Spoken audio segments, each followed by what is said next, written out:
All right, welcome back to the Crave Show with JRuss and Chris. Here we are again. Hey, Episode 11, I think it is. wow, we're getting up there. Yeah, can you believe it? Oh, double digits. Um, I'll have to update what I keep telling people about how many episodes we have. Yeah. And actually, man, like on Spotify, well, YouTube as well. Man, I'm really encouraged by all of the views and the audience and the number of listens that each episode has. It's really cool, man. It's really cool. Yeah, I have to admit that people randomly. I got a message yesterday, I think, from a military guy that I've worked with in the past. Like, hey man, I want to listen to that episode where you talked about working with the astronauts. Which one was that? I was like, I don't know, but here's how you That's so log in. cool. Oh, that's so Yeah, cool. just takes me by surprise a little bit. Yeah. Were you able to figure it out and give it to him? Well, I tell people, hey, I give them The Spotify or whatever. no, I just give them the address for the cravedfly.com and then click on the show, and then you could look at the episodes and Yeah. what we talked about. Yeah. Cool. Well, man, tonight or this evening, we're just going to talk about whatever we want to talk about. Yeah. Whatever is on your mind, Jay Rest, we can talk about anything you want. Well, let's see. We were in Norway last week. Oh, that's right. Yeah, the competition. So that's the what's the name of that? The That's the World Cup and the World European Cup. Championship. Okay. So every year there's a world level competition, which is a Category 1 event, and the World Cup is a little bit different format than the World Meet, and the World Cup allows up to 4 teams per country per discipline.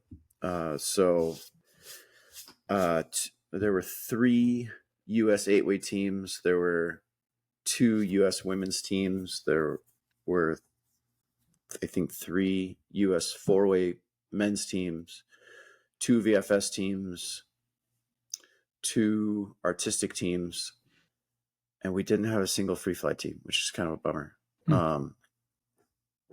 And interestingly, a lot of people at that meet got to hear the national anthem of the United States because we swept the entire thing, except Are you for serious? the thing we didn't have a team in. We obviously didn't win.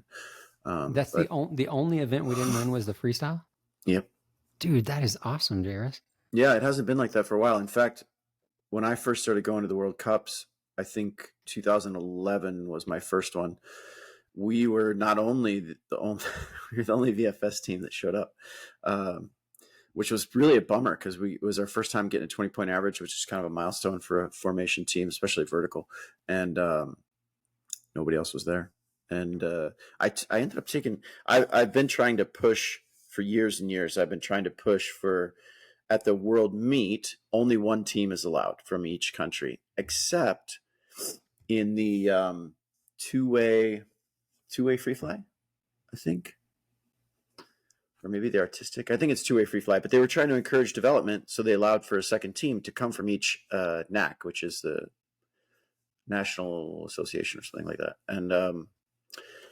And so for that discipline, 2 teams are allowed to come, and VFS remains so small, 6, 7, 8 teams at most. And so I've been trying to argue for VFS to be allowed to have 2 teams, and that has been an epic fail.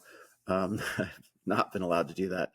But when I first started proposing it, I was taking a lot of crap from several different countries, most notably France, that right now the U.S. could have 4 teams in VFS at the World Cup and nobody ever shows up. So the last 2, there's been a second team from the U.S., which is Skydive Midwest Chemtrails. Okay. So it's just nice that other teams are going. But we swept that thing. That's awesome. That's cool. So why only 1 team? What's the advantage? Why is that the? I mean, they're trying to. I think the intent was to try and have sort of an Olympic style meet where whatever the team is, the best team wins the qualifier and shows up to the event, and they go against the other best teams in the world. But as a for instance, when the Golden Knights, the Army team, had a VFS team, they were for sure the second best team in the world, and they were getting to the point where they were going to challenge us. And so when they went to a couple of indoor and outdoor meets, they got second. And that's kind of one of the reasons why I got pushback on having two U.S. teams come to the world meet, is because other teams said, well, if a second team comes from the U.S., then that just pushes us further down the list. But when I go to a world level competition, I want to win because I beat the best people in the world, not because some of the best people in the world can't show up. Yeah. Which is honestly a little bit ironic right now because of the conflict that's going on in Ukraine. Mm-hmm. The Russians are not allowed to come. And I think that is a freaking travesty. But it's not, I'm not the person making that decision, but those guys, I mean, they have nothing to do with what's going on other than where they were born. Yeah. Can you So I'm sorry, I'm a little confused. Explain it to me. I don't understand. Well, they were, their licenses have been suspended by the FAI, the Federation Aeronautique Internationale, or something like that. And they have, we have to get licenses through them to compete at a world level event. And because of the conflict, the FAI suspended sporting licenses for athletes. For Russia. Yeah, and Belarus. I mean, just more. I mean, what do you think? What's the thinking, or what's the why is that? Just to make a statement, in a sense, or what do you? I don't understand. I mean, I assume that it's meant to be a punishment for the leadership, but it's totally misdirected. Like, yeah, they don't even know. Right, he doesn't care. I mean, maybe at the Olympic level, Putin you know that. Oh, our skydivers don't get to go to the world meet. Oh no, I'm so sure. Like he would ever pay attention to that. And above and beyond that, like, you know, there's that old expression about, are the sins of the father visited upon the son?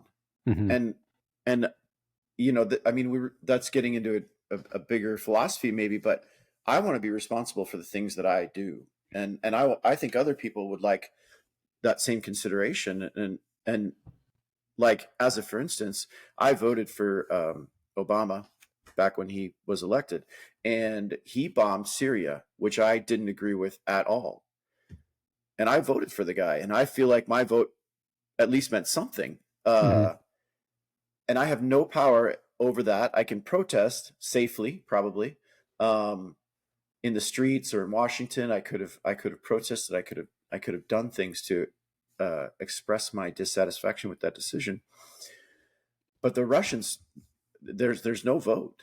Like, Putin is a dictator. It doesn't matter what the vote is, he wins. And if they protest in the street, they go to jail or they get killed, and their whole life just disappears. And just it's really a crazy idea. And one of the saddest things about it in my mind, and I guess I didn't mean to go on this political rant, but you did say we could talk about whatever. Whatever, man, let's do it. Is that especially in the wind tunnel, there's those guys, the Russian team, the primary team, they would be kicking our ass right now. They're a lot better than us in the tunnel. And so you're saying VFS? The VFS team. They're really that good? They're so good. And with the fact that, you know, we've only had Sam full-time on the team for 3 years, and we've only had Chip on the team for less than a year, and they're good flyers. But those guys, the Russians, have been together for 4 or 5 years, and that's their primary training tool is the wind tunnel. They're not nearly as good in the sky. But imagine that you know, those guys, some of them have been jumping and training almost as long as I have. And you've been second place to core your whole career. And at the point where you might and probably could take first and have a podium finish and take gold, you're not allowed to show up because it's something that's absolutely out of your control. Nothing to do with you. So frustrating. Yeah. Man, do you actually know those guys? Like, do you have a friendship with them? Yeah, real well. I coached them for years. That's really neat. That's really neat. still talking to one of the guys. Changed out, a guy named Valeri. He is just doing a free flight team now, and then the team captain is Max. And there's the guy that flies my position. His name's Dimitri, and I've talked to all of them. Valeri was talking to me during the World Cup and how's it going and how's the competition, and So they couldn't even attend, right? I mean, they're not. A lot of countries won't even let them in, will they? Like they're not allowed to yeah, come to America, are they? I don't difficult. Yeah. Yeah, I don't know. It was in Norway, and they're pretty friendly country, but I don't know what the rules are. But they weren't there. You're saying they were just No. talking to you like over the phone, or is it Yeah, FaceTime like or something? WhatsApp. Texting or something? Yeah. Yeah. Yeah, really a bummer. Man, that is. Yeah, I had heard. I made kind of a stink about it a couple of years ago when they suspended their licenses, and I went through our representatives for the U.S. and said, "Hey, this is crap," and kind of laid out the reasons why, and got nowhere. Just fell on deaf ears. And then at this recent meet, I don't want to say who it was because it's such a contentious topic, but one of the representatives did approach me because I made a lot of noise about it in the past and said, "Hey, that it might be changing." Like at the FAI level, they realized like that was a stupid decision. But I don't know if that's going to work out. Yeah. Well, it's man, that's interesting. It's good to hear like these kind of things, to hear someone else's perspective, or at least someone's perspective, because I don't know that I would have thought through it like that in those ways, those terms, and what you're saying. So it's good. Like, and that goes back to what we were talking about a couple of weeks ago about traveling and going to other countries and experiencing other cultures. Like, just taking the time to try to see things from other people's perspective can be really helpful. Yeah, and I know a lot of people share this belief. It's nothing revolutionary, but sport brings people together, and the idea of suspending athletes. I mean, if those guys had all been caught using testosterone or some other performance enhancing steroid or something, oh, okay. Like, I mean, I don't see that really in the skydiving community, or I don't think that's a thing, but at least that would make sense. But in the middle of a conflict, sport unites people, and I feel like there should be more of it and not less. And the fact that those guys that are just regular guys from Russia cannot. I mean, there was a team from Ukraine, and I'm sure the people who are Ukrainian, they don't feel great about Russia right now. It's war, and the things that I've heard from. I have a very good friend who we met in Dubai, who is from Ukraine. Him and his wife still have family there, and the things that he came to the world record attempts for head down. Was that just last year? I think just last year, and he stayed with us, and there was a night that he and I stayed up talking, and the things he had to say were horrible. It's war, and absolutely terrible, but the athletes are not committing those atrocities, and putting those people in the same place gets them to remember that we're just people on both sides of that fight, and we are sometimes at the mercy of the decisions made by politicians who have guns. Yeah. A lot of this is a big segue away from the World Cup, but that made me think of today. Actually, today is so two different things. These things are not connected, but my third son, today's his 16th birthday. So we got up early this morning, went to the DMV, and he got his driver's license. He passed his driving test. So good job, Tegan. On his birthday. On his birthday, yeah. Excellent. But while we were sitting there waiting, we were talking, and I don't know how this came up, but he said we started talking about Rome and like history, and he said, "Yeah, Dad, do you know how Rome fell?" I was like, "No." And so he told me the story of how Rome fell. And what you were just saying made me think of it. So there's all these barbarians, right, from wherever, like, I guess, Western Asia, China, and they ended up kind of moving into that Roman area. And so the Romans basically said, you can either be our slaves and fight for us, or we'll just kill you. And they said, well, we'll fight for you. That's easy. We'll just be your soldiers. So they started fighting for Rome, going to all these battles and all this stuff. So they start showing up to these different battles to fight. And sometimes they'd go to these battles and they'd see on the other side the people they're fighting as other barbarians, and they'd be like, "Hey, that's my cousin. Hey, what's up, man?" You know. And so they start talking like, how many soldiers do y'all have? And they're like, well, we only have a couple hundred soldiers, and then we have like 5,000 of us barbarians. And then the other guy's like, well, we only have like 100 Romans, and it's like 10,000 of us barbarians. And like, wait a minute, what are we doing? Why are we fighting for them? Let's just take them out, and we'll all hang out together, and we'll got this. And they're like, yeah, that sounds good. So that's basically kind of how Rome went down. Is all these barbarians basically said, why are we fighting each other, family men, countrymen, like the same place for these other jokers? And so they just pulled together, took the Romans out, and like stopped fighting.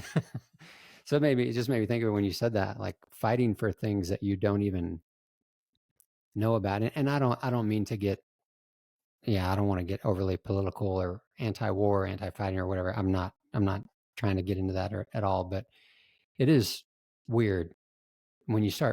really start thinking about that, about fighting and all that stuff, and like so much. And yeah, I don't want to get. Maybe we should just stop. Yeah, I Because mean, I absolutely appreciate. I mean, I'm so thankful for the freedoms that we have. I'm thankful for the people who have fought against atrocity. Like when there is true atrocity in the world, and we have soldiers and military that can go out and protect people and fight and set people free. That is amazing. That's so awesome, and I love it that our country does that. So I'm not trying to disparage that at all. Um, Sorry, what were you gonna say? uh, I was gonna add something about sport. That do you remember during the civil rights movement? I think the '64 Olympics when two Black Americans won One of the a track running and field race. events. Yeah. Yeah, with track and field events, and an Mm-hmm. Australian came in third. Okay. And the two of them, the two Black guys, got up on the podium, and they kind of held their fists up in the air and bowed their heads, and they went up. I think they went up on the podium with bare feet to like symbolize the shoes that were taken from their people, or how they were taken out Mm. of their country, or Mm. I can't remember all the symbology that went into Mm-hmm. it.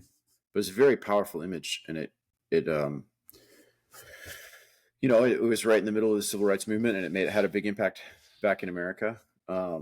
Sadly, the something bad happened to the Australian guy. He's a white guy who finished third, and like he was super ostracized about that whole thing. But the bigger idea, I guess, was just that one image really galvanized a big part of the civil rights movement, and again about sport bringing people together. And we're really getting into politics, but that brought to mind that idea that we need more of it and not less. Yeah. Yeah, and then definitely in the middle of a conflict, separating people from other people.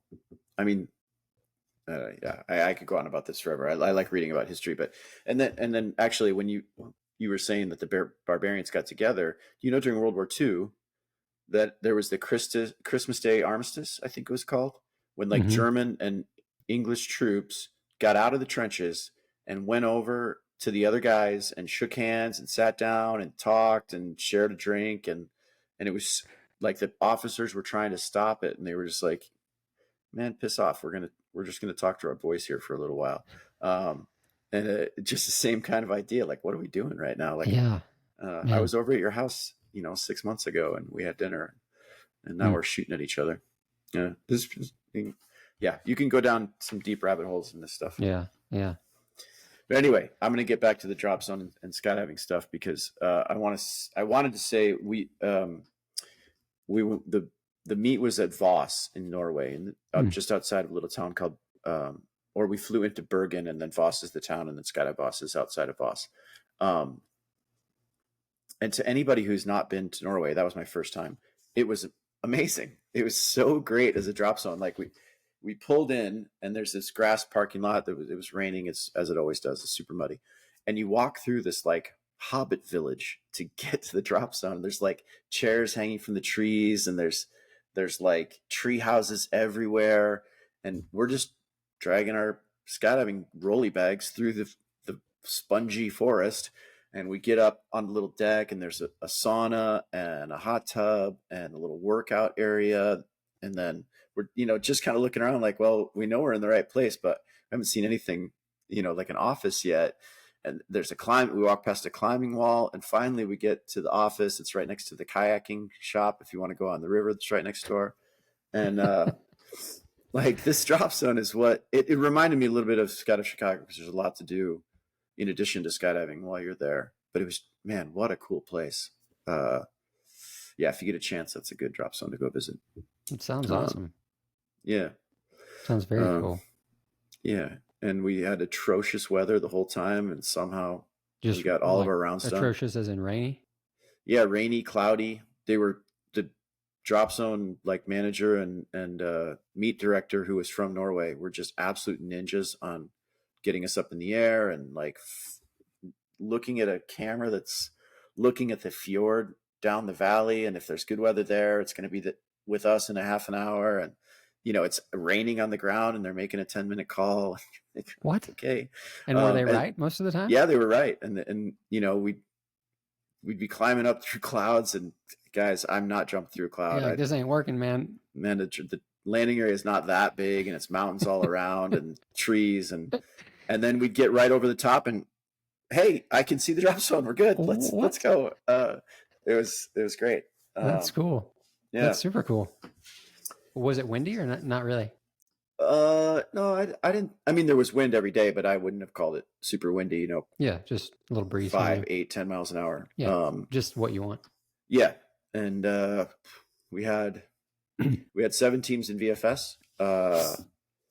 The Norwegian team did 600 jumps training last year. That was more than Core did. So that was they were really charging hard because it was at their drop zone. And in addition to the World Cup, it's also called the European Championships. So they crown every second year at the World Cup. They say you are the European champion. So the award ceremony is kind of interesting. It's the European Championship first. So Norway won that, and they went up on stage and got a gold medal. And the Italian team finished second, and the UK team finished third. And then after all of those awards are given out, then they redo the awards for the World Cup. And yeah, all the American teams got to go up and stand on stage. That's cool. So what other non-European teams were there? Let's just talk about VFS for now, I guess. Well, there were Skydive Midwest Chemtrails from a drop zone, Skydive Midwest in Wisconsin, and everybody else was European. Australia didn't have a team?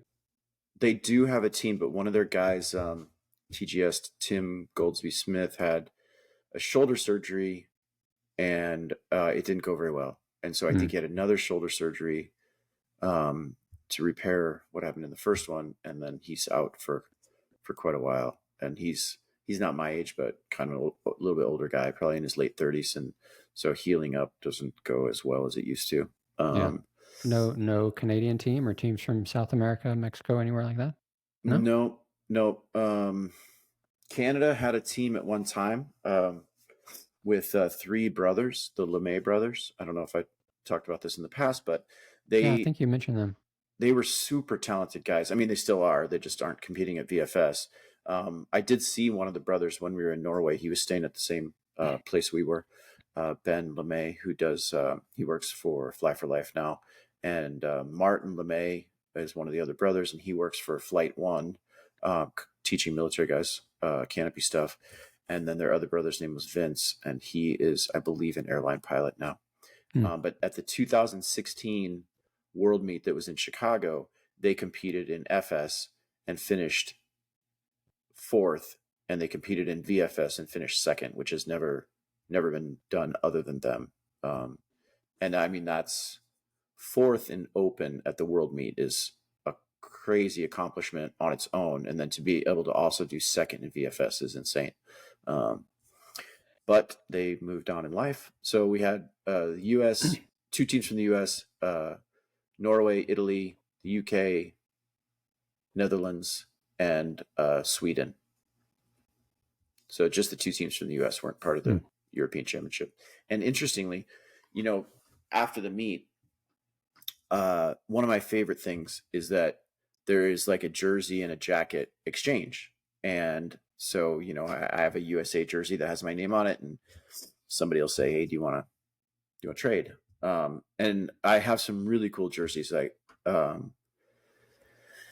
just over I have a couple from Russia, and I've got one from Australia, and I think I got an Italian guys last year, 2 years ago, and this year Norway's team, they trained so hard, and a week before the competition, on their last training day, it was their last jump, but because they had a free fall collision, and the camera flyer lost the team in the sun at breakoff, and somehow the levels changed right then, and the camera flyer collided with one of the inside flyers as they were breaking off, like both legs on his right shoulder. And so his right shoulder's torn. It's not working right. And the camera guy tore his shoulder, or the other guy? No, the inside flyer got hit by the legs of the camera flyer, tore his shoulder. Oh, man. And so he had we were doing high fives, but like I would tuck my elbow in and give him a fist bump, because that's all he could do with his right arm. He was like a T-Rex with his right arm. He couldn't put it forward, which is very important in VFS. Are you saying he competed? He competed all 10 rounds like that. And they scored their highest average ever, and they won the European Championship. And man, it was, yeah, I don't know.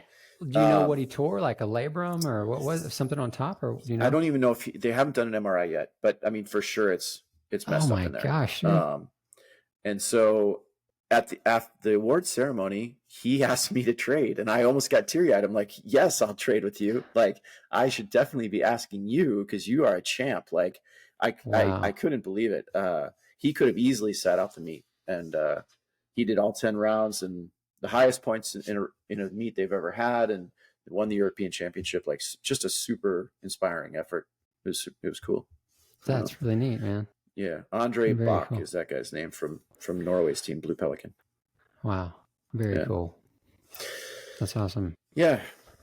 So VFS is always 4-way, right? I mean, there's no other, right? Okay. Yeah, just 4-way.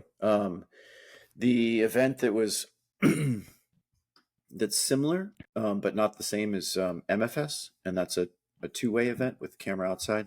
And it does have vertical points, but it also has belly and back points, which VFS does not have. And it's not at the world level, which is from the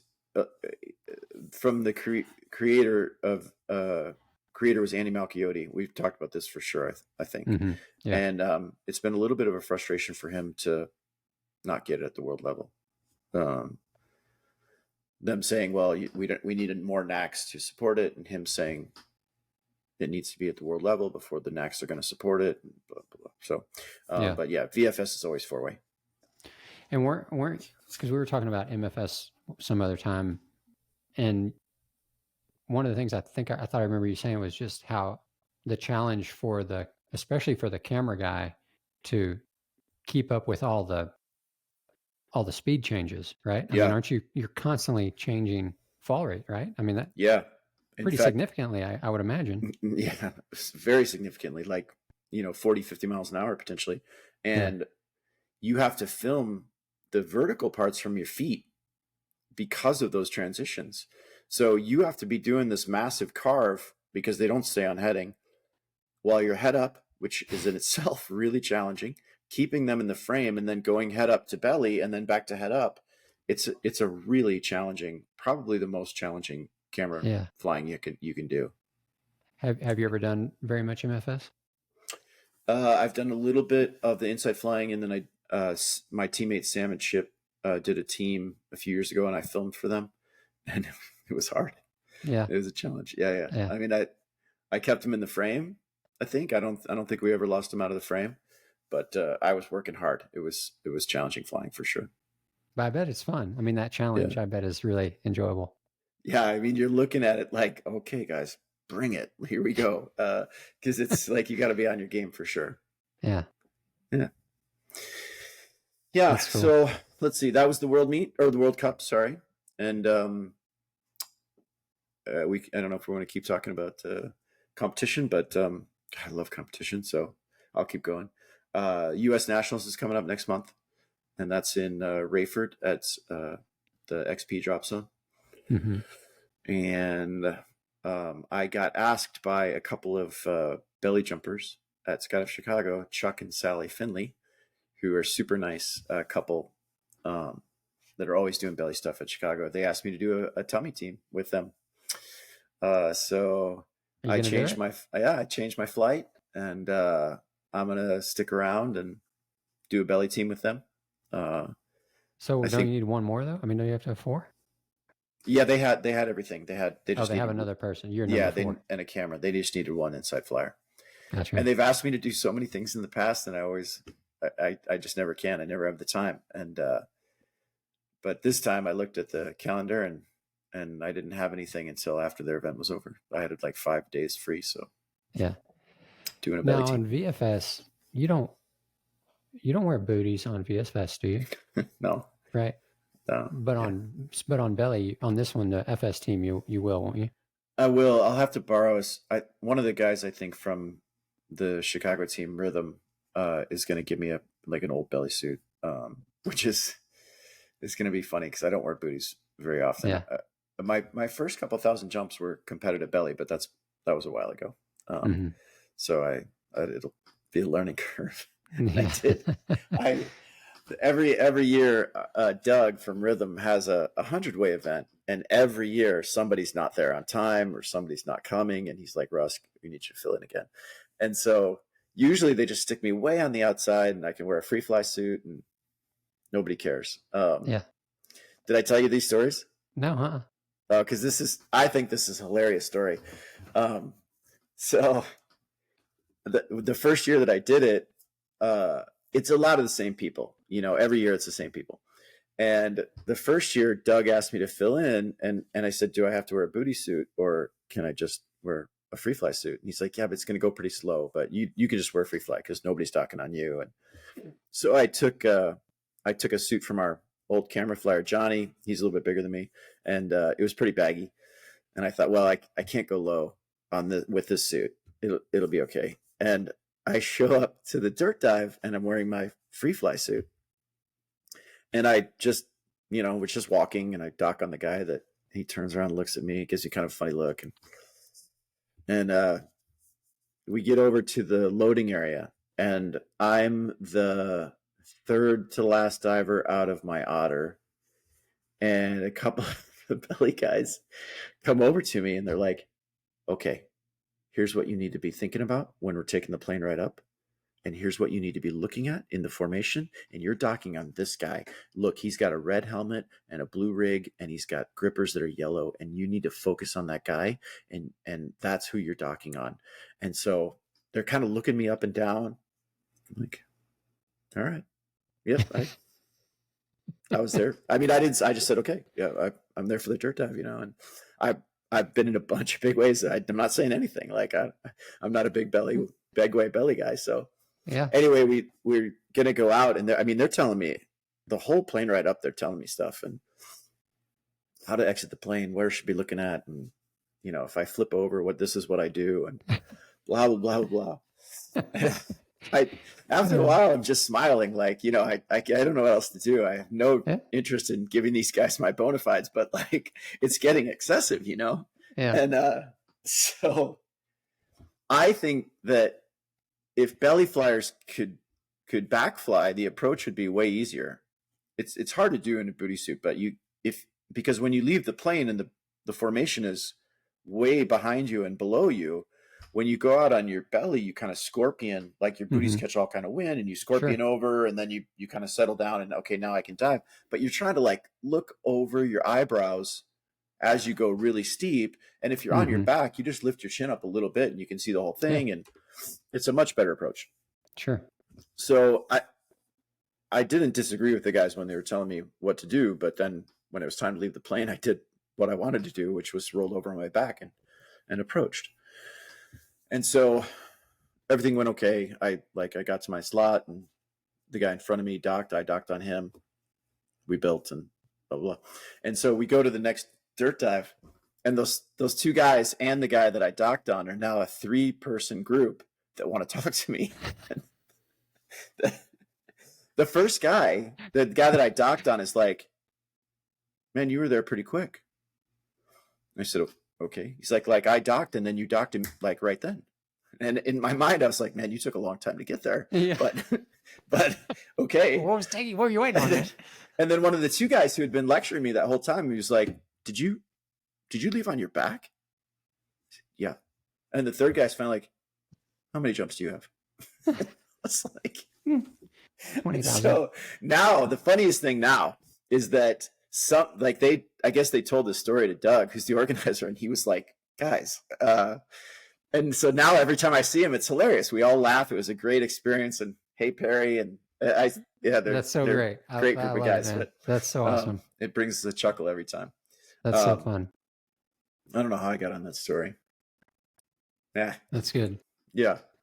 So Nationals, Chuck and Sally, looking forward to that team. And then hopefully that qualifies us for the World Meet in Israel in 2024, which I've never been to Israel, so I'm excited about that on multiple levels. Yeah. Yeah, I've never been to Israel either. I've been to Asia, been to Europe, been to South America, Central America. I've never been to. We were close once. Never been to the Middle East. Yeah, I worked in the Middle East, and there was a point where they wanted the people from Jordan, the leadership from Jordan, came and contacted Dubai and said, "We would like to have a drop zone in Jordan." And at the time, I was the CEO for Skydive Dubai, so myself and a couple of other people went to Jordan and scouted some sites. Our chief pilot Heath came, and I think the drop zone manager for the Palm came, Alan, and we scouted sites. And have you heard of a site called Petra? Have you ever heard of Petra? Mm-hmm. Yeah. Where the place Petra? Yeah.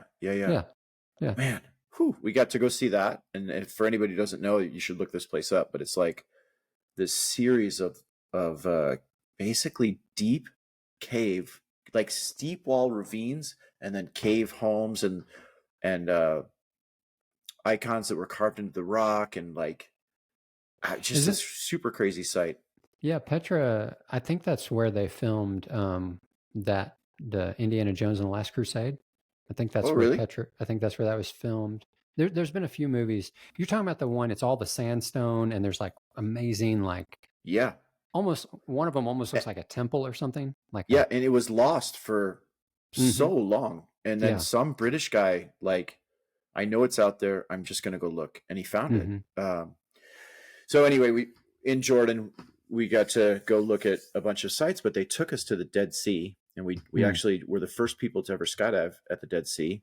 And they took us to like 2 sites called Citadel and JRuss, which were literally roads that lead to Rome. And these stone roads where you could see the ruts from all of the wagons that went through there. Carts. We got to land at these spots. I honestly almost hooked myself in. Like I had such a low turn. It was terrible. Well, what happened? You got to tell us what happened. I just was, I don't know. I just was lower than I meant to be. I don't know if we took off from a different height than the landing area and they didn't tell us, but I thought I was good in my turn. And when I rolled out, I was like, "Oh my God, I'm in real trouble," and just stabbed out, and everybody laughed at me. And I didn't hurt myself, but it was scary. Close. Yeah, it was scary. Wow. And then we got to swim in the Dead Sea, which was crazy. Like the deepest anyone has ever been in the Dead Sea is just over 6 feet. Huh? You cannot go down. What? 6 feet. Did you try to go down? Yeah, of course. You can't do it. You cannot. Like when you, what do you when mean? you, what happens? I don't know. You can balance yourself vertically in the water, and you're out to about, I don't know, like mid chest is bouncing out of the water. You can't make yourself go down. So when you try to, if you put your head underwater and you try to swim straight down, what happens? Nothing's happening. It's pushing you right back out. Like you're just trying to push a beach ball underwater or something like that? Like it's just the Yes, buoyancy just pushes you the up. buoyancy is insane. And so, you know, like we obviously can't drown because you just sit there and it pushes you out of the water. But yeah, so that was pretty cool. And they said, the Jordanians said, well, you can go over to Dubai, but there was a there was a the secret police from Israel, the Mossad, had done an assassination of a PLO person in Dubai like the year before, and so tensions were a little bit high. Um, and so if you had an Israeli stamp in your Dubai or your passport, you couldn't come back to Dubai. So since we had jobs there that we liked, we just didn't risk it. Mm. Um, but even though I'm not a religious fellow, I have studied religion quite extensively, and I'm really looking forward to those ancient places over there where the Abrahamic religions all have a commonality, and Mm. really looking forward to doing some tourism after the meet. Yeah, cool. The preacher from the church where I go, he and his family just went to went to Israel this summer, and they went to Jerusalem. They went to the Dead Sea. They went to a bunch of different places, and he just really enjoyed it. Really enjoyed Yeah, it. yeah. It's So cool. looking forward to the skydiving, but also Yeah. looking forward to some history. So when y'all jumped over the Dead Sea, where you just land on the beach or something? Yeah, well, there was a little like I don't know, kind of black sand, if my memory is correct. Black sand. I mean, if all we had to do is go to the other shore, or we potentially could have been in Israel, but Hmm. we just landed on the Jordan side where they set up a little landing area for us. Yeah. Yeah, it was a really Cool. cool trip. Yeah, Yeah. Sounds um, awesome. but I don't. Of course, you know Sharon. She is going to be in Israel when that meet happens, and hopefully be chaperoning us around the country. That's cool. Yeah, That'll be it's gonna fun. be great. Yep. Yeah. Eat some good food. Yeah, for sure. Yeah, I mean, like a lot of Americans, I think that my image of that place has been, what's the right word, shaped by media. Hmm. And in my mind, I see this place of violence and bombs dropping, and uh, when we were in Norway, actually, Sharon was there with Shannon and their daughter Aria, and so they were also staying where we were staying, and we got to hang out with them a bit, and they had just been in Israel for 2 months with their daughter, and the I don't think any violent things happened while they were there, and I think that when it does happen, they consider it to be a very isolated area where there's any potential for that happening, and otherwise they think of Israel as a beautiful country and very safe and blah blah. So that'll be another in, interesting point of enlightenment Hmm. to see when I go. Yeah. Yeah, Yeah. That'll be cool. yeah. So, I do have a skydiving question, All right. and it's pretty generic, broad question, but have a friend who just got his A license. Um, what do you think are some of the most important things that if you when you have an opportunity to talk to brand like newly licensed, um, fresh off of student status, what are things that you typically like to share with people? Ooh. Do you have are there things that you Well, I mean, a couple things come to mind that I would like them to think about, I guess. Um, I mean, an A license grants you the ability to jump with other jumpers, right? So you have 25 jumps, and you've done your A license proficiency card, and so now you're checked off to go jump with other jumpers. And that can be really good, and of course it's really fun. And as soon as I mean, I didn't even wait for my A license, to be honest. I'm not coaching anybody to do that, but my buddy and I went through AFF together, and on jump, I think I graduated in 6 jumps out of, it was supposed to be 7, and then he finished a 7th, and then on number 8 we went together. And we weren't supposed to, but nobody was really looking at us, and we were just the first 2 people out of the plane. We're like, well, here we go. And most drop zones are a little bit more have a little bit more oversight than where I was jumping. But now that you can jump with other people, that I think that there's some things that could definitely be focused on. And the first one I would say is tracking. And so if you have the opportunity, or the I guess the motivation would be to go tracking and get someone to start, either a friend that has more jumps than you, somewhat dubious as a source of information, but hopefully decent, or get in with a coach, or sign up for a tracking camp, or something like that. Just because, of course, as you jump with other people, you need to get away from those people, and like anything else in skydiving, that's a skill that needs to be learned. So that would be a good place to start. Even as excited as people are about doing whatever in free fall, I would strongly suggest doing some full altitude tracking jumps to start, and start learning some of the fundamentals of movement. Yeah. And then, of course, a big one would be sign up for a canopy class. Take a weekend of canopy coaching. And I mean, most AFF programs are, I don't know, 7 to 10 jumps. Mine was 7.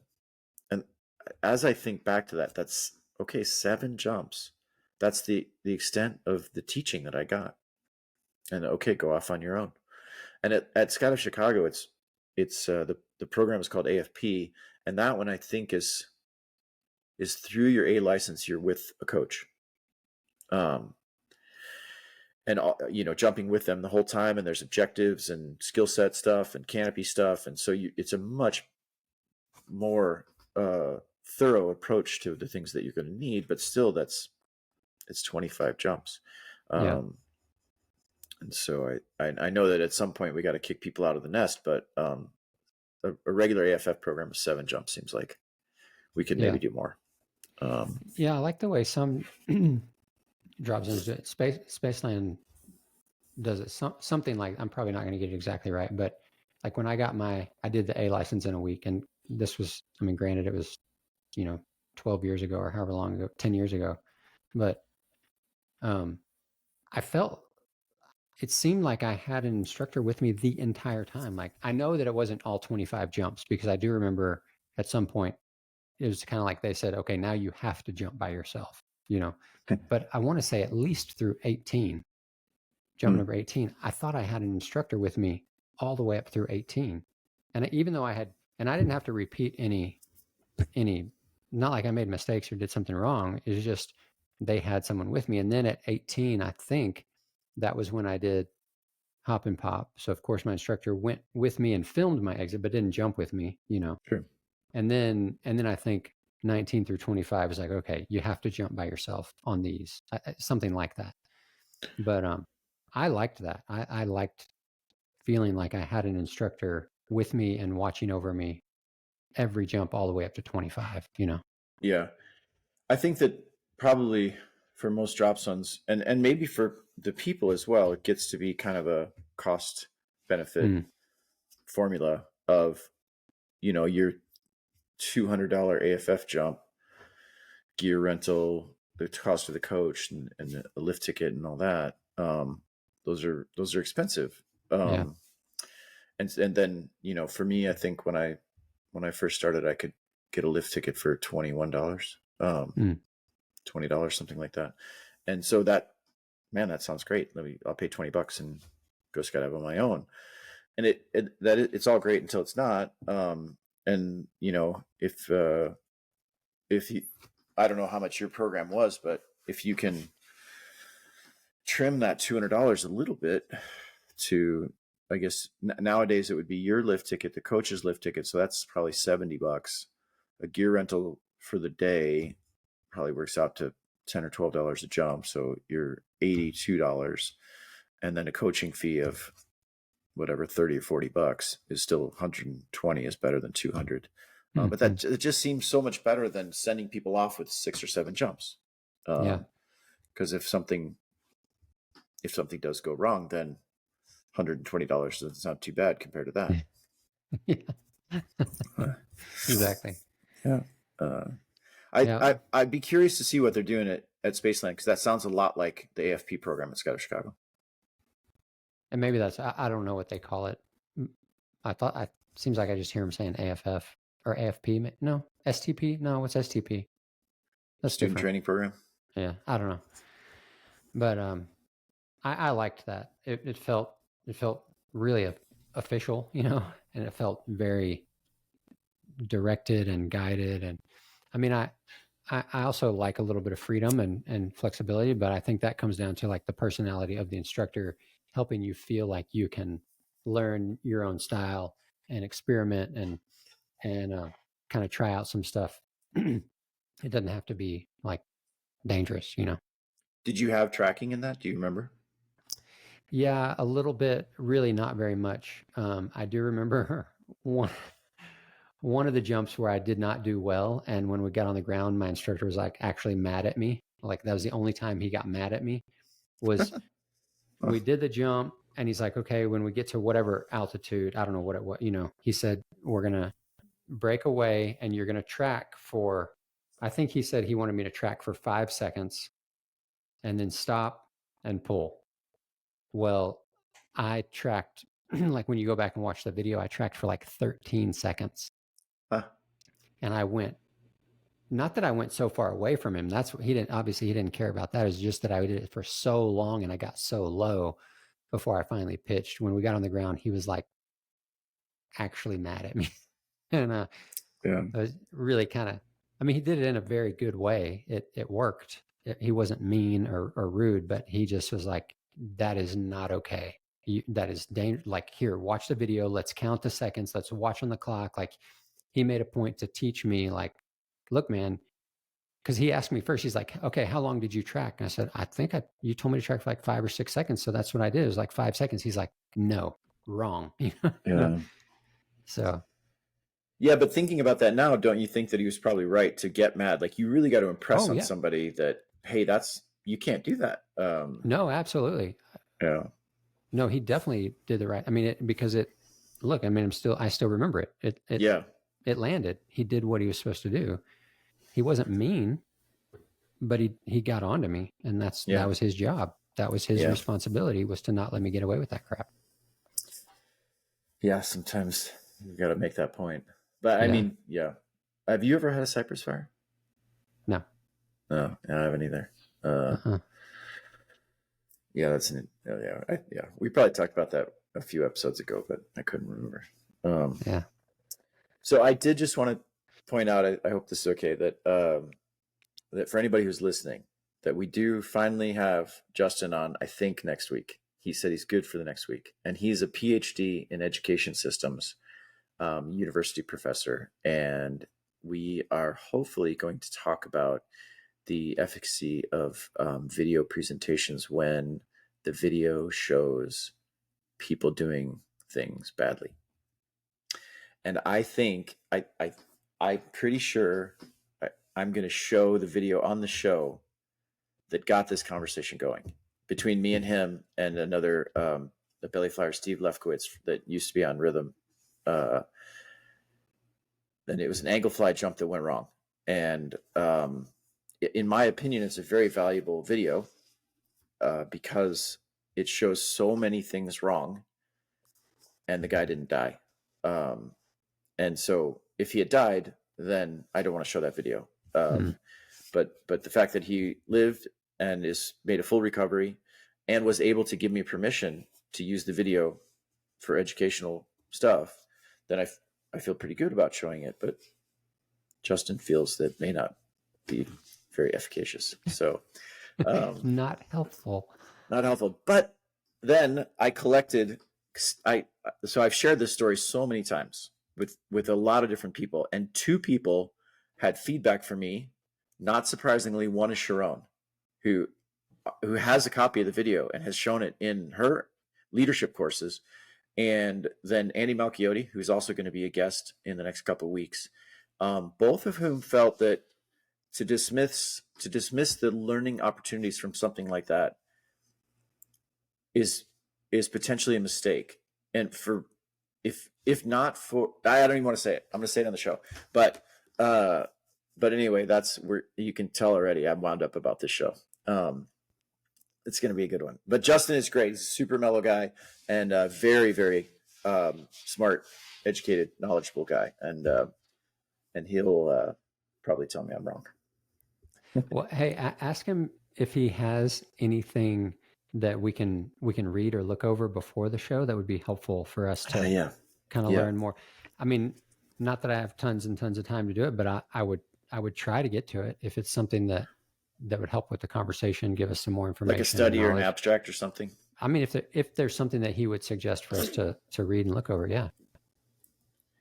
He said to me, not to give away too many spoilers, but he did say to me that there's been a lot of studies related to this. But I will send him that message. Yeah.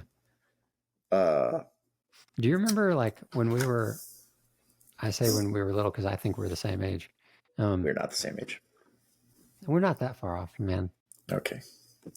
We're not. All right. Did you like, I remember like in elementary school, like the firefighters and the police officers coming and showing us all these like crazy videos of car crashes and everything and saying, wear your seatbelt. And like, dude, that convinced me, like, I don't know if maybe that's not the same thing. Maybe that's completely different, but we're all wearing our seatbelts now. No, that's exactly the thing. But I'm going to speak out of this is not my area of expertise. So I know that's what Justin said to me in the past, but I don't even want to try and relate it. Number one, because I don't want to take away from the show, but the other thing is I don't want to speak out of turn because it's not my area of expertise. So I think that's a great point to bring up when we're talking to him. Yeah. Okay. We need to remember to ask him because he may say, well, that's totally different. That's not the same type of thing. And he may explain to us why that's a different thing. Yeah. But I feel like in our conversations, mine and his, he brought up exactly that kind of thing as the benefits being somewhat fleeting. But it's really interesting that obviously you remember that from so long ago because we're the same age. I can remember sitting in the auditorium at Tybee Elementary and like seeing these videos and pictures like, oh my gosh, okay, I'll wear my seatbelt. Yeah, I don't know if I saw any of those videos, but like I won't cross the parking lot without putting my seatbelt on. And like I had motorcycles for years and I did not go on the road without a helmet and riding gear. And I don't know if it's from watching those videos. Yeah, that's the thing. It's interesting to to try to parse out where did that come from? Like what made you? Because I think back to that video, but maybe it was my parents getting on to me, or maybe it was a combination of that and police giving out tons of tickets for no seat belts, or who knows? I don't know. In the billions of experiences that you've had, trying to figure out which one made you choose one way or the other is pretty difficult. Yeah. If anybody wants to talk about that later, I read a book about that when I had such a good subject. What was it? It was called Behave by a behavioral psychologist, Robert Sapolsky. And it's a really good book. My teammate Sam recommended it. And it started out like the first 20 or 25% of the book was like a graduate level course in the brain and neurotransmitters and areas of connectivity. And then it's about how you are, why you are who you are. And the insanity of placing judgment on another human when their experiences are so wildly different from yours, and that those are the things that make us make the choices that we make, or bring us to those choices. And like, so the idea of, say, if I got elected as a judge, a 52-year-old white male passing judgment on a 20-year-old Hispanic guy who held up a convenience store. I have no idea what his life has been like, and it's been nowhere near what mine has been like. And there's no realistic way for one human to judge those situations of another human. I mean, and then it got into like the idea of free will and how we make decisions. But fascinating book. It's really, really good. Mm. Sticks with me all the time. It comes up I bring it up all the time. It's a great Mm-hmm. book. Yeah. Yeah. So anyway, so There's a Justin's lot going to be there. on our show, and then we're going to try and have Jack Lane, who, Jack. And these, I'm just letting you know as we let our guests know, people that are coming up. Shannon Pilcher agreed to be on the show, Sharon's husband. All right, nice. That's awesome. We were hanging out, and Shannon's one of the founders of Flight One, Yeah. and an incredibly accomplished canopy pilot and a 4-way belly competitor, and been in the sport for a super long time. Just a great presence in the sport. Okay, I got to tell a Shannon story. Okay. I don't have very. This is like the only Shannon story I have, but it's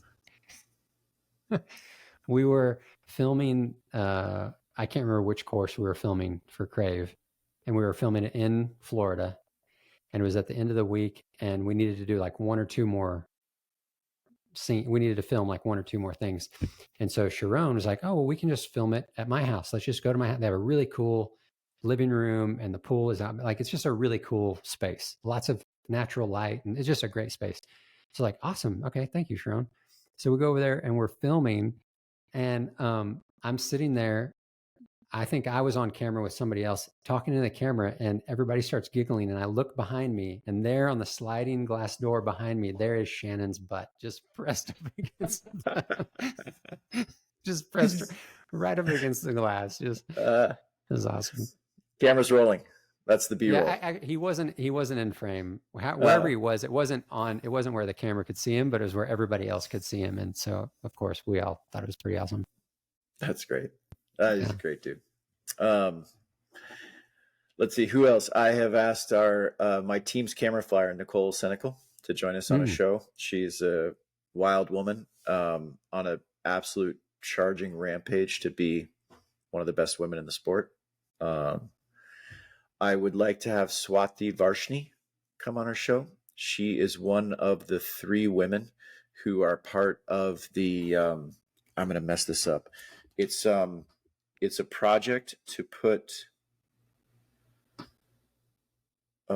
ethnic minority female into space. Let me just. What is this program called? So Swati and Eliana Rodriguez, who you probably have heard of, and one other woman who the project is called Hera Rising, and I don't know all of the details. Hold on, I'm clicking a link, and I want to be able to say the other woman's name. By 2025, Hera Rising Initiative aims to send a woman high into Earth's atmosphere and vault from a balloon gondola in the stratosphere and break world records along the way. 3 highly experienced skydivers, Eliana Rodriguez, who has ancestry in Colombia, Diana Valerin Jimenez, ancestry in Costa Rica, and Swati Varshni, ancestry in India. One of them will make the jump, and 2 of them will be support on the ground. So I know Eliana quite well and Swati quite well, and I don't know the other woman at all. But Swati agreed to come on the show. She is a PhD in theoretical physics, I believe. And I don't know how much she can talk about what she has done for work in the past, but it is interesting stuff if we're able to talk about it. And I feel like there's one more person, just kind of giving spoilers on who we're going to have on the show. But I'm drawing a blank at the moment. But anyway, the next few weeks we've got some really good people that are going to be joining us. Yeah, dude, that sounds awesome. That sounds like a really, really good lineup. I met a lady the other day, not a skydiver, but she made me think of Inca because this lady, she does a lot of I'm going to say physical therapy. That's not really what it is. I don't know what to call it, but a lot with fascia. Okay. And so I went to see her because I've been having issues with my lower back and my shoulder, and my wife had gone to her and really liked her. She was really helped my wife a lot. So I went to her, and she's just a really neat lady. But the way that she is talking about fascia and scar tissue and fascia release and all this stuff, it reminded me of a lot of the stuff that Inca said in our Crave course, the body work for flyers. I don't know if you've had a chance to watch any of that course, but man, she's got a lot of really good exercises and stretches and strength, mobility and strengthening and stuff. But it made me think like, man, I wonder if we could get this lady, her name's Lori, and Inca on at the same, like they would love each other. Just sit and listen to them talk. They would probably just like share all this really cool stuff. Like just the two of them talking. We can just sit there and listen. Yeah. I mean, it's an open podcast, right? You can do what you want, man. Yeah. Well, awesome, man. Well, I'm glad you guys had a good time in Norway. Yeah. You got your, where are you right now? I'm in Arizona. Okay. I actually had to leave Norway. The award ceremony wasn't even quite over. I got a request to work on a private military contract, and when those kind of requests come in, I work pretty hard to say yes. Yeah. So I won't ask questions. I won't ask questions about it. I can't say anything else. Yeah. So that's it. No, I'm glad you guys had a good trip. Got some medals. Yeah. Did America proud. Good job. Thanks, man. Tried. Yeah. You represented. Love it. And not just representing to do well at the sport, but representing with a nice, good attitude and kindness and compassion towards all the other competitors, I'm sure. Because I know you well enough to know that you were a good representative in that way too. And that means a lot. That's cool. Thanks. I'm trying. Yeah. All right. Well, man, that was an hour and 6 minutes. Yeah. But did it again. We got to come up with something else because it's not wasting an hour. I mean, you might just be listening to us chat, but most of the time we have somebody, pretty smart on the show, and then it's a very educational hour. Yeah, that's true. This week maybe it was a waste. No, I'm just kidding. No, it's just fun to say. You've done it again. Yeah, you wasted a perfectly good hour listening to JRuss and Chris. Yeah, it's just fun to say. All right. Yeah, no, it's good. Thanks, JRuss, and I look forward to next week. And again, I'm just going to say it. If people are still listening, please share your comments or questions or topics for discussion. If you have people that you would like to suggest for us to have on the show, we'd love to hear it. Especially the comments, questions, things like that. Man, we really just want to try to be a benefit to the skydiving community, and we don't want to get on and just ramble about nothing. So if we have stuff that we know we can help people and talk about and dig into, that's fun for us. So let us know, man. We want to hear from y'all. For sure. All right. Cool. Thanks, JRuss. We'll see you guys in the sky. Crave, do more, be better. See you guys.